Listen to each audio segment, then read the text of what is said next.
This is my 2011 Rubicon. Obviously, we went out in the mud and had a great time. One thing I'm a stickler for is making sure that passengers have their seat belts on. Now, if you're on a trail and it's a safe trail, you know, you can move them on and off, but I could get distracted and hit a tree, whatever.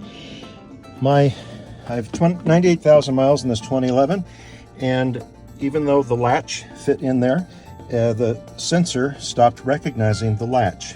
So I've done a lot of looking at YouTubes and different things. There's a way to turn off the dinger.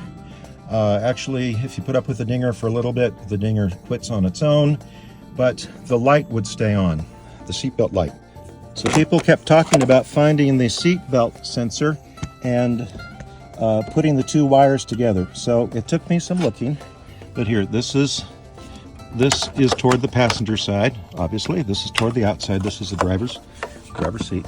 Get a little bit of light there for you.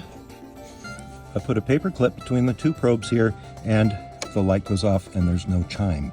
So what I'm going to do, since this appears to be failing inside the seat belt, I'm going to put these two wires together and plug it back in, and it's going to be solved. No more dinging and no more light. I absolutely love these things, whether you're working on your trailer lights or your Jeep lights. I love, love, love these things. I was old school. My daddy always soldered connections because the crimp together ones get wet, they get dirty, and they quit working.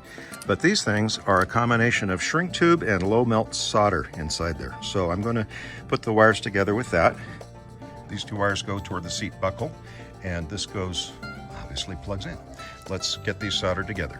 All right, we are ready to use our heat gun, and you do the shrink tubing and solder.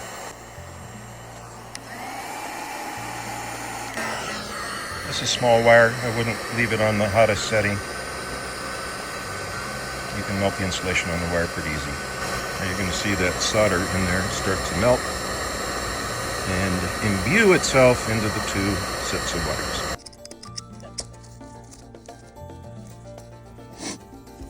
It goes together, and the little red plastic locker dealy bob is in there. All right, there we go. Easier said than done. I hate these things, but they do work. All right, let's try it out.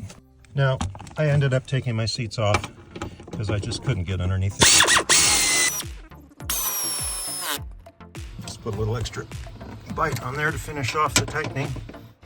Now, this is another plug that I took apart in an effort to try to find the part to fix. I didn't need to do it, and I boogered up the little lock, plastic lock thing. So this is my down and dirty way of keeping plugs together, but always put it between two wires, then it won't slip off. So I just put a cable tie on there. Okay, right now I do not have my seat belt in. All right, we're gonna start her up and see what it does. I got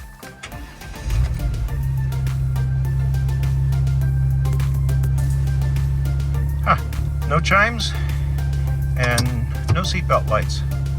Ta-da! So I think there's one good thing about me being a shade tree mechanic. I don't necessarily have a bunch of skills, but I've got a lot of shade trees. Once again, this is a 2011 JK Rubicon. I bought it new off the lot in 2011. Oh, that was a sweet day. My ex-wife wasn't too happy, but that's okay. You can't make everybody happy all the time. I don't know if JL's, if the fix is the same, but I bet they're similar. Have a great day. Thanks for watching. Hey everybody, this is Ariel the Jeep Dog. Thanks for watching our video, and don't forget to hit that subscribe button down there.